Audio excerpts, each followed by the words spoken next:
AIDS organizing, it was impressed upon me the need to make everyone feel safe and comfortable in a public or a private meeting.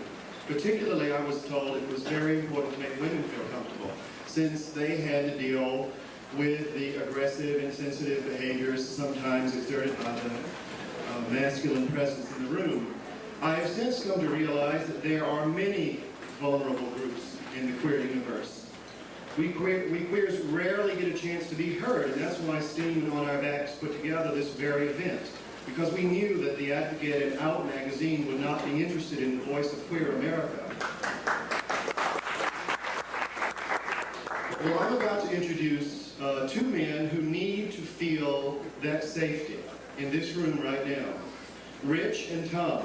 Tom Reeves was the founder of NAMBLA. They have a story that needs to be heard.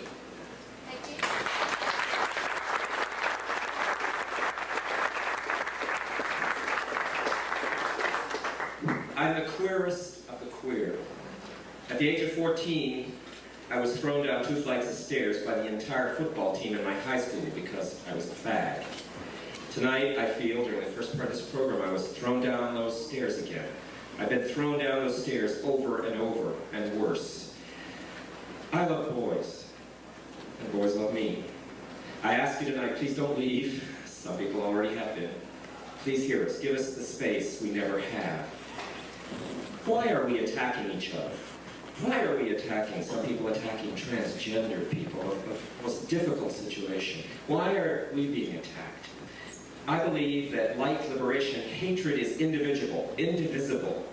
It comes from the same place as homophobia, erotophobia, racism, and all of those hatreds I've seen. I see that same hatred, that same viciousness in the faces of those who scream at me and throw me down those stairs now for loving boys.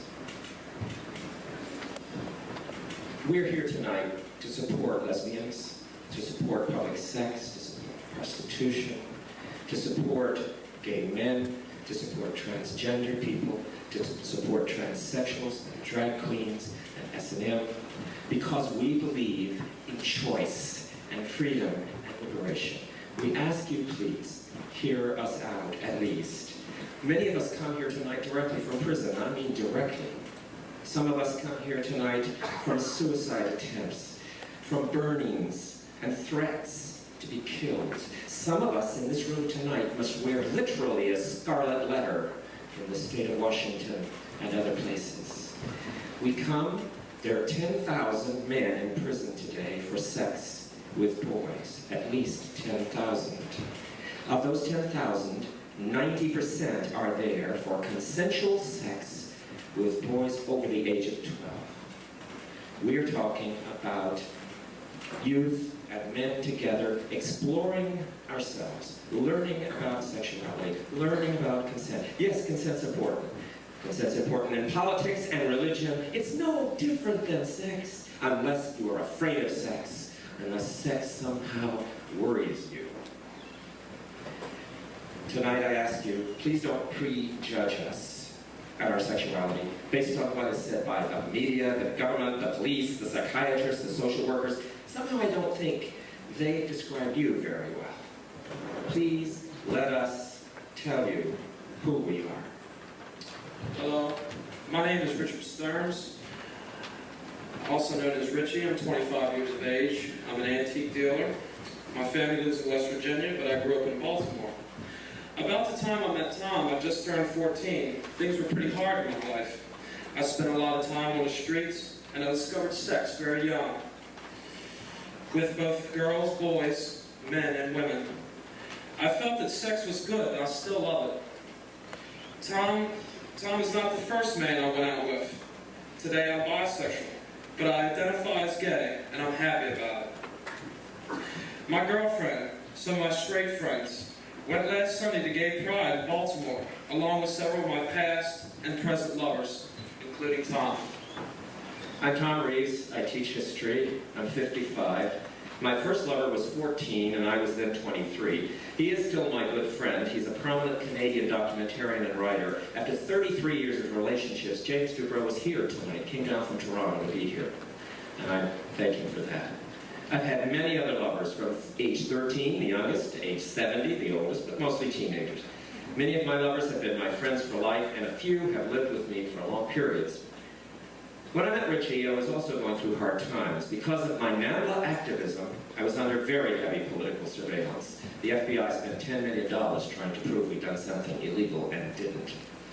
I went through one trial, though. My home invaded by police, my belongings seized, my diaries taken and never returned. There were sensational and false headlines. Then about that time I met Richie. We had to be very careful. I just ran away from home. The cops were pressuring me to testify against a gay man I knew. When they caught me trespassing with other kids on a parking lot, they told me I'd go to jail for a long time if I didn't cooperate. I did not cooperate to nail this gay guy. I did not want to hurt this guy. He was my friend. The day I met Tom, I told him about what happened to me, and he said he tried to help. Richie and I spent 8 days circling Baltimore, staying in cheap motels, while I tried to arrange through a lawyer for him to turn himself in, but with an arrangement that they wouldn't force him to testify and that he could go home instead of to a juvenile jail. We had a real adventure. It was a lot of fun, despite the worry about police. That's when I got the idea to have sex right on state lines. On that trip alone, I think we hit about 4. How many do we have now? 18. We did it on state borders, so we'd be breaking as many laws as possible at one time. I remember sex one time on top of the car in the woods, right in the middle of a deserted road on a state line. One night in the motel, I left you naked in the room while I went to the laundry with your only set of clothes. When I came back, you were gone. I was scared shitless. I found you playing a video game in a nearby store wearing only a towel. We also had sex in a cave. It was a guided tour, but we managed to make out behind a stalactite. Richie loved to get naked in the car. He could actually steer the car with his cock, no lie. It was amazingly big and strong, and still is, though. And it was curved just right, so he could press it against the steering wheel. But when we did go back, it was a trap. The gay lawyer promised Richie could go back home, but when I dropped Richie off and he refused to testify, they sent him to one of Maryland's worst lockups for 8 months. I thought Richie would never want to talk to me again, but he wrote me. They forbade us contact, but we used the name, he used the name, Tina for me. So for the next year, I was Tina. I knew the social workers, the cops, all of them really fucked me over. Mostly they didn't try to help me. They were on this crusade. Richie had some very hard knocks. Because of my own situation, I couldn't just bring him to Boston, as I'd done with other boys. Through it all, though, we kept seeing each other. And what a ball we had a ball. Remember in Florida, the night Stan and a couple of the other guys? We were speeding down the Florida Turnpike. Everybody was naked except you. I shot a load that hit the ceiling, but some got your hair. I was in the back seat, so I reached up to kiss you. Just then, we saw the cop pulling us over. And he only gave us a speeding ticket. We weren't speeding, but we didn't argue. Richie was never able to live with us, but he became part of a man-boy family. And it is a family, a real family. You, Michael, Paula, Clay, Donnie, Stan, Rob, and all of us. There are many such man-boy families in America, but we're living through a Holocaust. It's an odd set of priorities that punishes mutual, loving touching more than it does an act of extreme violence. And there are hundreds of thousands of kids brutally beaten, terrorized, even murdered by their parents and other adults. But the media focuses on a blowjob. But we made it through all those hard times, and we still love each other. It was an adventure, and I don't regret 1 minute of it. Of course, all these stories about sex are just fantasies, you understand. We really waited until he turned 18. Sure we did.